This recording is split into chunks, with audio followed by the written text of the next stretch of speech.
Hi, welcome back to Silver Hill. My name is Kevin, and we're going to talk about being special today.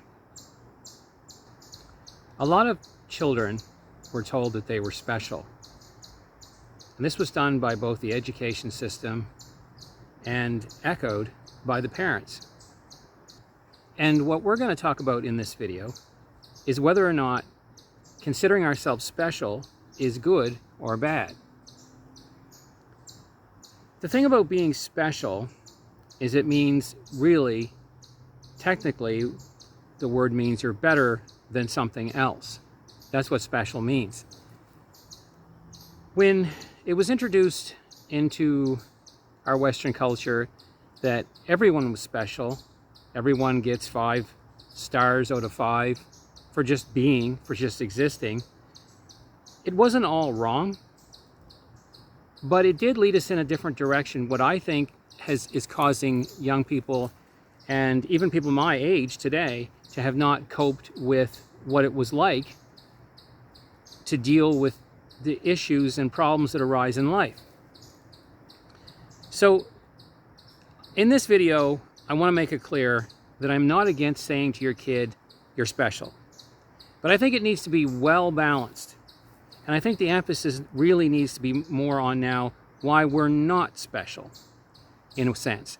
Special means being good at something better than someone else.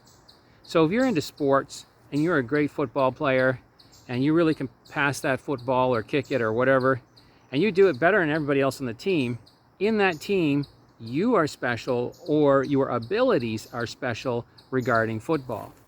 If you're an artist or a musician, and you create music that other people want, other people like, and it's hard to say whether it's better or not. Really, it is, because music and art can be subjective. But if it's something that people respond to, and you do eventually hear back from those who listen to your work or see it, then you could consider yourself a special artist, I suppose. The problem with seeing ourselves special at the core is, I think, a seedbed for a lot of what we would call our, everyone feels today entitled to certain things.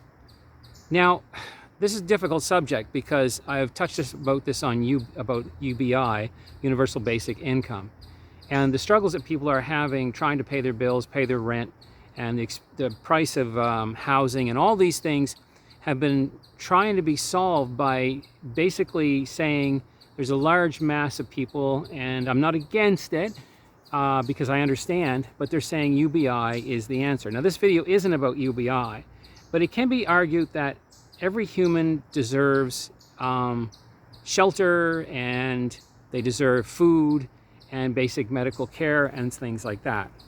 Now, I do agree with that to some extent. But I do think that a person can't feel special unless they do something special. Back early in the early 90s, I did a children's book, and it was called Show and Tell Michelle. And it was about a little girl on her way to find something special for show and tell. Now, the story does emphasize the specialness of each individual that's on this planet. But really, at the time, I had no idea that there's a huge difference about being unique and being special. I am unique, you're unique, but when it comes to being special, it means we have to be better at something than someone else. I think that's the pure definition of the word, but I think it's okay to say we're all unique, no matter what language we speak, no matter what color we are, what sexual orientation or gender we are. I think we are all unique in that sense. But the problem with saying that we're all special can create basically diamonds that just sit on the shelf and accomplish nothing. I think if a person wants to feel special, there are better ways to do it than just telling them they are special. The way to feel special is to be useful. This is one way. It's to be useful.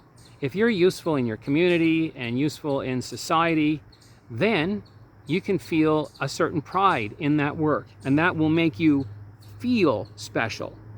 It doesn't elevate you above someone else unless you're the best person at that particular thing, as we've said. But I do think that one of the cures to trying to say to ourselves, you're special, we're special, is in some ways unrealistic to how we live our lives on this planet. We have arrived at a place where, up to date, at least in the Western world, we have a number of rights and freedoms that didn't exist many, many millennia ago, maybe even hundreds of years ago, that we just didn't have these rights, that children, now I'm not trying to say we go back to that, no, because there is no going back. There is no making that all great again. That wasn't what, we're in a better society. But we do have to realize that when these rights and freedoms are under attack, or when the economy is bad, or when there's something larger than ourselves happening that we have no control over it, those things don't look down from the sky and say, oh, I'm just going to skip over you for that pandemic or that disease or that cancer or whatever you want to call it, or the unemployment that's coming your way, or the divorce you might be going through, or the daily struggles, bullies at school, whatever. Now, all these things are wrong in their place, and I hope you're really clear about this. I do support the need to support other people and in their health and in their well-being. But I think there's going to come a time when, and that stuff has been disproportionately done. Right now we live in a world where billionaires have all their own support, and they're unwilling to share any of that by being taxed to create a better lifestyle for ourselves.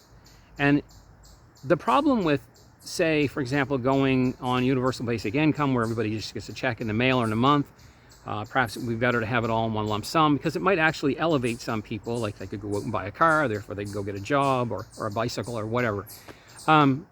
So what happens is that we have to face these, what I call hardships and realities.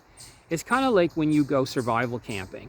If you're put out in the woods and a bear attacks you, or you're cold at night, or it's wet, it's up to you. The universe, the woods, the nature doesn't look at you and say, oh, you're more special than the robins or the creatures in the background making the racket. It's probably a squirrel.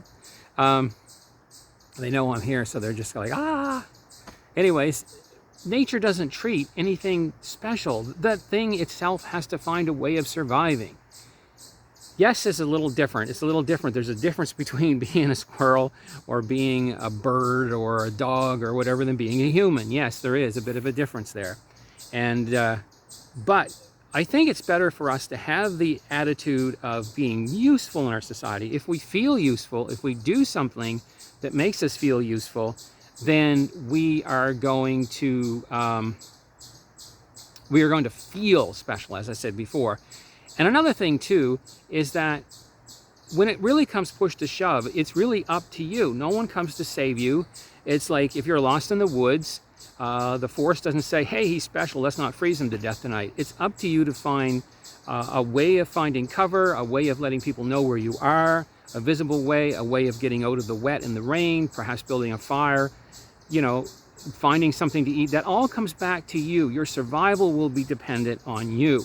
And having a little book or a little thing that says, hey, you're special, I don't really think that's going to help you out in that situation, unless it helps light that campfire, right? And get it going. So that's what this video is really about. It's just a brief video about why I think that it's better to feel useful, and instead of thinking of ourselves as special, we should try to aim for being kind, considerate, having good virtues, loving, caring of other people, and also being useful. And you can do that. It doesn't matter if you're disabled, if you're challenged, mentally challenged, you can find a way, some small way of caring for someone else and of just plain being useful. I think that's all I want to say in this video. It's just this topic that if I had to do it over again, like say, do this children's book, which I'll probably put a link to in below, if you're interested in watching. It's a good children's book. It's a good story, and it does help children. But I would think that it needs to be balanced, and maybe I'll draw another one sometime, that it needs to be balanced about how there's a difference between being unique and being special, and also that we are all to be helpful and to be useful in our society, if we can do that. If the government just pays us to stay home and paint pictures, or which I'd love to do, it's great. I'm going to do that myself anyway, but and other creative things. But you know, in the end, it doesn't give you the same feeling as having somehow made that fire yourself, made that shelter yourself, and feeling independent. And it does kind of make me think that if we get into this world where everyone deserves everything and we think we deserve things, we're just going to create more entitled people. So think twice about thinking of yourself as special. I mean, I know I went one time, I had to do a lot of surgeries, and I may have to go back for another one. When I get in the hospital, it's like, you know, they're going to do the best job they can. And that's the way I want it to be. I don't want them to look at me and say, oh, you're too special to have this incision. You're too special to, you know, go through this, to be put under anesthesia. You're just too special for all that. I don't want to disturb you. I don't want to make this life any harder. So part of this video is motivated by my continual thinking of people that I know that complain and complain and complain about what they don't have and what the government hasn't done, or what different institutions haven't done for them. And to be fair, yes, those institutions have failed us because they've allowed billionaires to get away with not being taxed. If they were taxed, we wouldn't have to. We would have better medical care.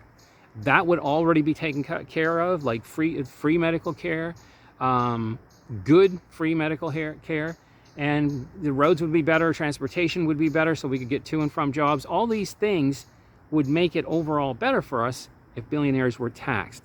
But billionaires aren't special. You're not special. I'm not special.